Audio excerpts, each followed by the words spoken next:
I'm not sure if Ann Bolyard started doing the drug dealing directly after the trial.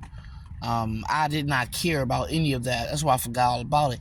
But I'm also going to say this. The two cops that came here the other day, I'm not even sure they were cops. They could have been security guards. Like I said, they chose the darker part of the alley instead of the light part, so I know they weren't here for official business, even though their lights were flashing up there. So Cathedral saw that.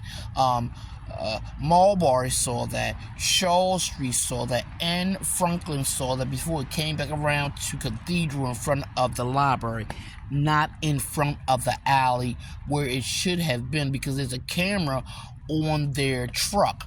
So if their body camera was not functioning properly, they could use that camera on that truck, that cruiser, showing the whole alley. They did not choose to do that. So again, I'm going to say they were not here for official business. I want the world to know that not only that Ann Bolyard, foreperson on that Montana Barronette murder for hire Rico drug trial, is a drug dealer and a major one in Maryland and on the East Coast. I want them to know that Baltimore County and Baltimore City Police are her bodyguards. And I believe those two big black niggas just got recruited, and I was the recruiter. I'm going to say it again. They were two large black cops. Then again, I don't know. They were in dark uniforms. They took two turns on Charles and Franklin before it stopped at Cathedral.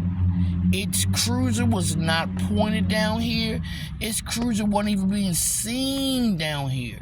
And it should have been, because if their body cams are not functioning and they're at the darker part of the alley, then the cam at their dash, the dash cam, should have been recording what they were doing here the other night.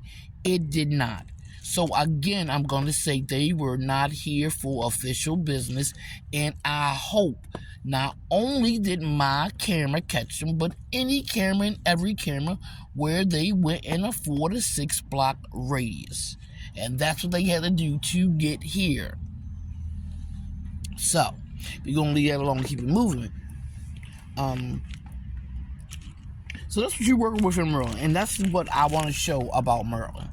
I don't care about nothing else. I don't even care about this or that. I care about that. When I was on that trial, like I said, I was really proud because it was the first trial I ever been on. I was in my 40s. I had never been called before, and it had turned to be a federal trial. I didn't even know it was murder for hire. I just thought it was a federal trial. I didn't know what the fuck was going on until after I got on the trial. But I still was proud because I thought I was doing my judicial duty, my law-abiding duty as a citizen of Maryland. I had been a voter since I was 18, and I had never been called for jury duty. So I was really happy, and I felt really proud of myself. And this is what I get. A white woman with a privilege and a big-ass rock on her shoulder who hate a black girl. And this is what happens. And a bunch of black men join in because they give away the community. Them niggas ain't giving away the community. They never had it. That's why they don't pay child support and they bitch about that. That's why they can fuck little girls and little boys, and in 20 years they still don't own up to it. White people do that every day because white people don't own up to reparations that need none of that. Ever. They never will. Like they said, people, I'm tired of seeing them say they treat you exactly how they feel about you. Okay, we're going to leave that right there. But to bring it back to everything else, the little munchkin in the mailroom. I have a video, 3 pictures that I put on my webpage of where my mail went. Now, I'm not sure who took it all the way across town to 17 East Franklin, but if he said to the psych building 3 or 4 more times, I would scream. I said thank you, but Walmart don't need to know it's a psych building. No, I said Walmart don't need to know it's a psych building. Thank you. The only person he thought he was hurting is me. When somebody do something to you, they let you know they do something to you. And that man would have hurt me because he thought that since I'm a homeless bitch in an alley, he can hurt me with the words of a psych building. He can hurt me with the words crazy. No niggers call me crazy every day. What you don't have the authority to do is call me mentally ill. There is a difference. Somebody grow the fuck up and read a book. Or Google something. I'm not getting on that shit either, nigga. I could be homeless and crazy all the fuck I want to. Am I harming you? Did I commit a crime? Other than the fact that I'm homeless? So I don't give a fuck. But that munchkin thought he was hurting my feelings. And he did. He really hurt my feelings. I said, God damn, they got smurfs and dwarfs in this bitch trying to gang stalk me. What the fuck I do to that motherfucker? Nothing. But tell him his head was too long and the middle was too short.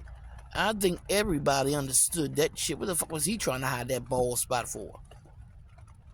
Deja vu? Nostalgia?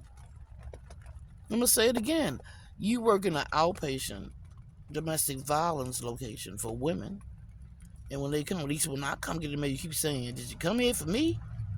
That's some creepy shit. I don't even know your name, nigga. You ain't introduced yourself to me. Said, I'm the male guy. I'm harmless. Nope, you ain't say none of that shit. Every time you open your fucking mouth, you just spitting out ash and sputum of Satan, nigga. And you work there, and I live out here. Yup, justice. You're more fucking female than I am, bitch. Your ass need to be out here domestic violence my motherfucking ass. I want to say nigga please, but I don't. Because I really try not to be disrespectful in that building.